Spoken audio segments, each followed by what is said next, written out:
Wednesday, April 5th, 2023. Today on the Daily Review, we discuss a two-part Hulu documentary about Brooke Shields called Pretty Baby, Brooke Shields, with your host, me, Professor Joe LaRocca. What's up, everybody?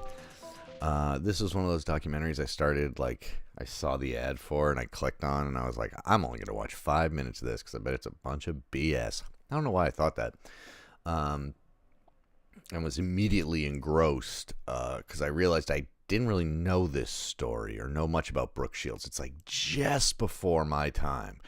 And I know I've gone on a lot and maybe even shouldn't have been joking about, but I've joked about how society has kind of sexualized the Stranger Things kids a little early. And it's like, oh, that's so dangerous. And I always thought that, especially Millie Bobby Brown was getting sexualized too early and that can lead to all sorts of problems. And I just was kind of frowning upon that. But compared to what they did to Brooke Shields, it's nothing. It's nothing. It's like Millie is so aware of her sexualization, she's been complicit in it and wants, you know what I mean? She controls the outputs of social media to a certain degree in terms of what she's gotten involved in. Of course, she's still young and it's, I don't know. I'm not being ageist, but young people are, I don't know. I don't know if I'd want to have any power when I was 13, 14, 15, 16, 17 years old. Those aren't good times for me to have any control over anything. But that's me personally.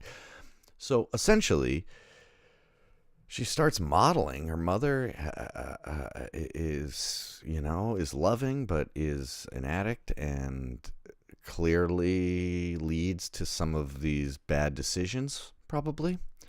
But she was just a remarkably beautiful child and becomes commodified so quickly from the age of 9 months old. It's or whatever, 18 months or something. She's already being kind of sold on her looks. And it does bring up this kind of amazing concept of well, yeah. What if, we're all some people are really pretty and it's kind of stunning. It's shocking when you see somebody who's so incredibly good looking because they're mostly pretty weird looking like me, they're just But you go, and then you see somebody who's oh, that's a fucking angel or something. And she's able to be that wasn't any of my doing.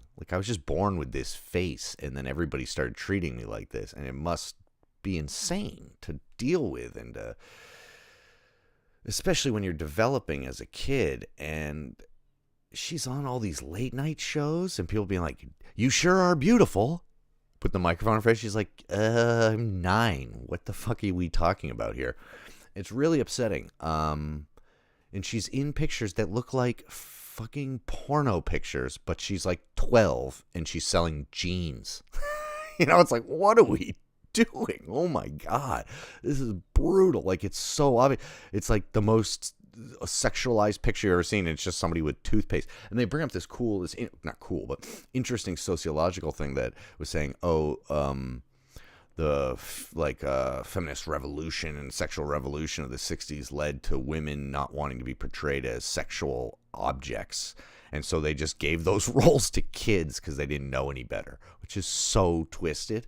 But it's hey, we can sexualize this 10-year-old because they don't have the agency to be what are you doing? They don't even know what's going on. So yeah, there's a lot of really heartbreaking and shocking parts. And the movie is not exploitative. It really kind of goes through it chronologically. It's 2 hours and 15 minutes as it should be, broken into 2 parts. It doesn't feel exploitatively long. It's not they made it 9 episodes and draw it out and they're not but wait to, there's not that kind of trashy, well, wait till you see what happens next, cliffhanger type stuff. There's really interesting stuff with her relationship with Michael Jackson, which is just, it's just interesting, just human experiences that the average person really has. We really can't say anything about those people because we have no idea what it's like to be on that extreme edge of life, where every single person on the planet knows you and has a feeling about you.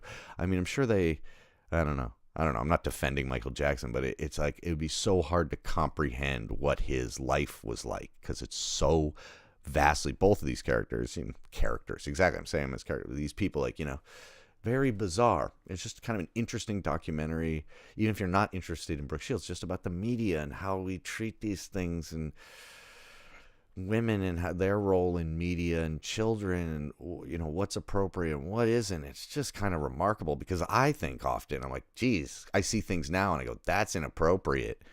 And it's like, well, if a girl wants to make a TikTok video, at least she's setting up the camera and like doing the editing and executing of it. You know what I mean? At the very least, she's making the decision, or he, to do something sexualized at a very young age and put it out there. I'm not saying that that's a good thing, but it's definitely better than like an entire country doing it to you, and maybe even like the whole world kind of pushing her into this thing.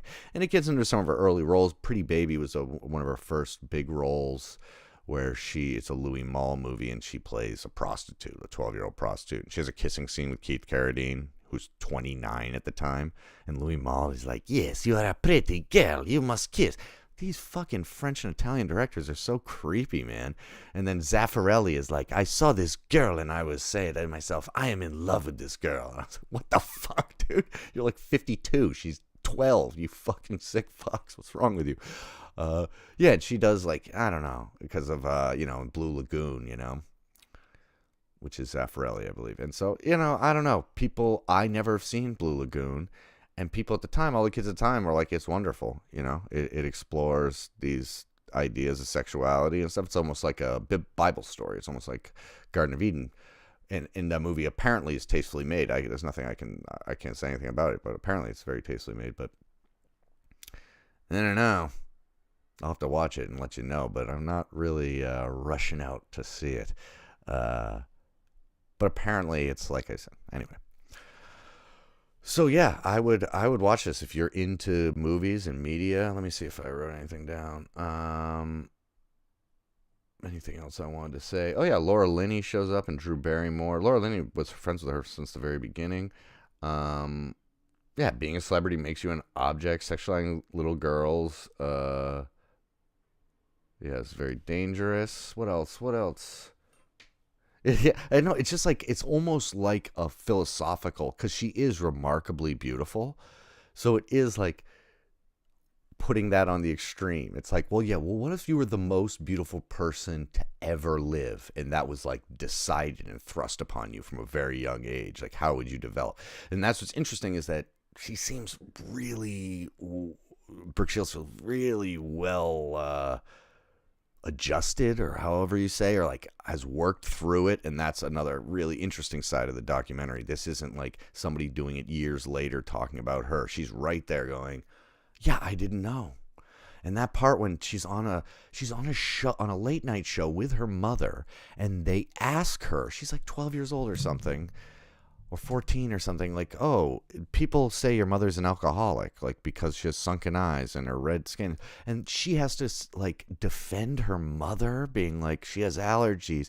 And then she does this thing where she's like, she's my mommy, I love her. And I felt so, it's fucking horrible. I don't know. We should just keep, I don't know, kids should just make little short movies with me and not get involved in, like, fame. Fame seems, I don't think anybody should be involved in fame, but when you're involved in fame from a young age, man, it's not good. Like and subscribe. You like to subscribe. I'm here every day. You can be here as much as you want. Let me know what you guys thought about this. I thought it was very tastefully done, and opened my eyes to the fact that it actually might be getting better.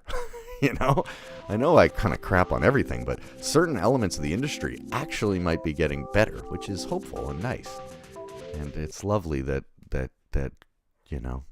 she's still around to help us and explain her story to us. Powerful stuff, guys. Check it out on Hulu.